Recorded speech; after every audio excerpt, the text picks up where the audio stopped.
Bonjour à toutes et à tous, on se retrouve aujourd'hui dans une nouvelle vidéo sur ma chaîne qui va concerner le bullet journal. On se retrouve aujourd'hui pour préparer ensemble le mois de mai dans mon bullet journal.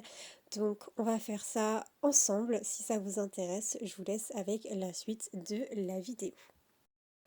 Comme vous le savez, mon bullet journal se présente sous la forme d'un classeur. Donc j'ai tout simplement sorti les feuilles pour que ce soit plus simple à préparer, tout simplement. Donc au niveau du matériel que je vais utiliser ce mois-ci, je vais avoir besoin d'une gomme. Je vais ensuite avoir mes feutres de chez Staedtler, donc c'est des crayons avec des pointes différentes pour faire différents traits. Je vais aussi utiliser des masking tape de couleur, donc je vais utiliser un violet et un rose. Je vais ensuite utiliser des feutres de différentes marques et de différentes couleurs, donc on va avoir deux aqua marqueurs de chez Action, avec un rose, la teinte 207, et un violet clair, la teinte 152. Je vais aussi utiliser des feutres Staedtler à double pointe, donc c'est un rose, et un Tombow, donc c'est les Dual Brush Pen en teinte 553. Comme je vous l'avais expliqué dans la présentation de mon bullet journal, j'utilise des collages principalement, donc voilà, j'ai tout un panel de petites feuilles de couleurs que j'ai imprimées pour pouvoir les coller, et j'ai aussi découpé une ribambelle de papier à petits carreaux. Vous allez comprendre juste après, quand on va faire ça ensemble, à quoi ils vont me servir exactement. Donc sans plus tarder, on va commencer tout de suite.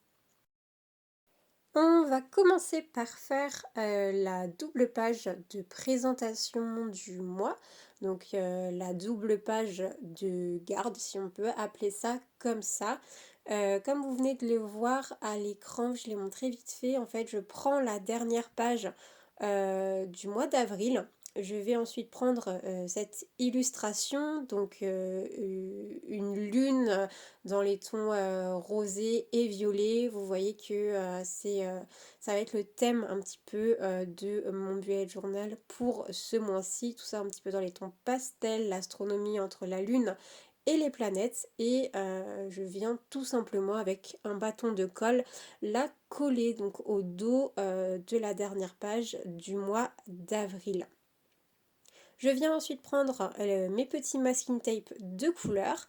Je viens découper le violet que je viens placer en bas pour ajouter un petit peu de couleur et de déco. Je fais la même chose avec le rose, donc j'en découpe un morceau et lui je viens le placer en haut. Et donc voilà ce que ça donne pour cette page-ci. Je vais ensuite passer à la seconde page donc de cette double page. Ça va être la page avec ma petite vue mensuelle. Donc dans un premier temps, je viens coller cette illustration de plusieurs planètes, on va dire, dans des couleurs toujours pastel. Donc voilà, je la colle. Je prends ensuite mon feutre Staedtler pour venir écrire le mois de mai avec. Je viens colorier au niveau des jours de la semaine afin qu'ils ressortent bien. Je vais ensuite prendre un de mes crayons de chez Staedtler. Je vais prendre la pointe numéro 03 et je vais tout simplement venir écrire les différents jours de la semaine, les différentes dates qui vont composer le mois afin que je puisse avoir, comme je vous le disais, une vue mensuelle, et je viens ensuite réécrire les jours de la semaine là où j'avais mis la couleur rose. Je prends ensuite la teinte 02 pour encadrer justement ce petit trait de rose. Je viens prendre mon feutre à calligraphie, donc avec une pointe souple, pour écrire le mois de mai en doublure. Et voilà ce que ça donne pour cette page-ci. On va maintenant passer à cette première semaine du mois de mai. Comme vous pouvez le voir, j'ai déjà tout préparé au crayon à papier pour que ce soit plus simple. Pour éviter que la vidéo ne soit trop longue, je vais aussi faire avec vous uniquement la première semaine. Vous verrez que en fait pour les autres semaines, je fais exactement la même chose, sauf que je change juste les illustrations et les couleurs. Je vous montrerai l'aperçu final à la fin de la vidéo. Donc là, comme vous pouvez le voir, je suis en train de coller ces petites illustrations. C'est la même illustration que j'ai collée au dos de la dernière page du mois d'avril. Je viens ensuite écrire le mois de mai avec le feutre rose clair de chez Action. Donc j'écris le mois de mai.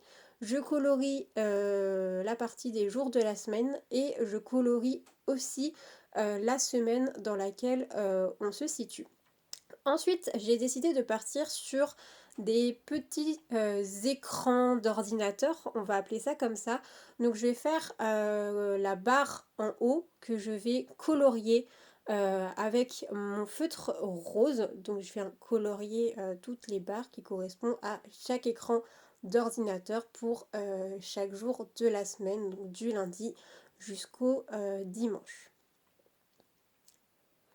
Ensuite, c'est donc à ça que va me servir mes petits papiers à petits carreaux que j'ai soigneusement découpés. Donc en fait, je viens tout simplement les coller dans chaque écran d'ordinateur pour donner un petit peu de relief et qu'ils ressortent par rapport au papier de mon bullet journal qui lui est à pointillé. Comme je vous l'ai expliqué dans ma vidéo de présentation de mon bullet journal, quand j'ai commandé mon classeur, ce papier à petits carreaux était fourni. Donc c'était des feuilles perforées à petits carreaux qui allaient dans le classeur que j'ai tout simplement découpé aux dimensions de mes petits écrans d'ordinateur. Donc comme je vous disais, pour un petit peu apporter du relief et que on puisse bien distinguer par rapport au reste de la page les petits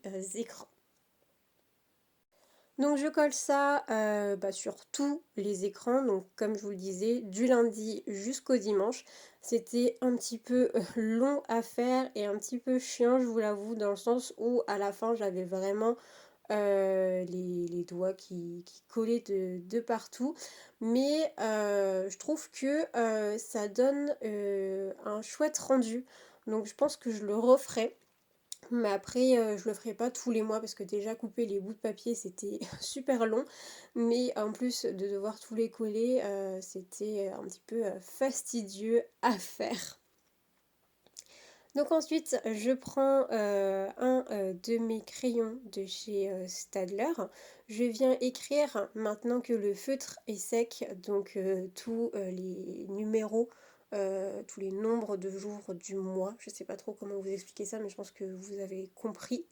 Et dans chaque barre d'ordinateur, je viens écrire le jour de la semaine et je viens rendre le rendu un petit peu plus réaliste, un petit peu plus ordinateur encore une fois. Donc je viens dessiner une croix comme pour venir fermer la fenêtre et la petite icône pour agrandir ou rétrécir la fenêtre. Je ne sais plus laquelle c'est exactement que je suis en train de dessiner. Mais je vais vous montrer le rendu. Vous verrez que ça apporte quelque chose. Voilà, encore en plus, on comprend bien que pour le coup, c'est vraiment un petit écran d'ordinateur, une petite fenêtre. Voilà, le mot que je cherchais depuis le début, une petite fenêtre d'ordinateur que j'ai décidé de réaliser pour chacun des jours de la semaine. Je prends ensuite ma règle et je viens tracer tout autour des différentes fenêtres. Je viens en fait les encadrer pour que, encore une fois, il y ait du relief et que du coup ça ressorte bien par rapport au blanc de la feuille. Parce que comme je vous disais, en fait, c'est le même papier qui est en fond et qui est sur les fenêtres, c'est juste le design du papier qui change. Donc je veux vraiment que ça ressorte bien, donc j'encadre vraiment toutes mes fenêtres. Je fais aussi bien le tour du papier, vous voyez, que de la petite barre, c'est-à-dire que je viens aussi encadrer mon feutre rose que j'ai colorié, donc la petite barre de fenêtre qui se retrouve en haut, je viens aussi l'encadrer pour qu'elle ressorte bien. Et donc voilà ce que ça donne.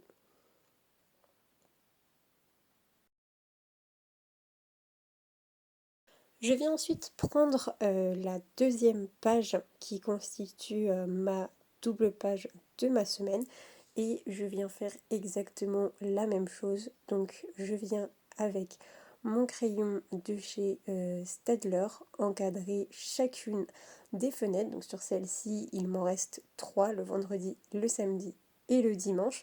J'ai pris le parti de avoir vraiment le samedi et le dimanche de la même taille que les autres jours de la semaine, car pour moi, je viens de noter en fait mes to-do list, donc le samedi et le dimanche ont tout autant leur importance que les autres jours de la semaine.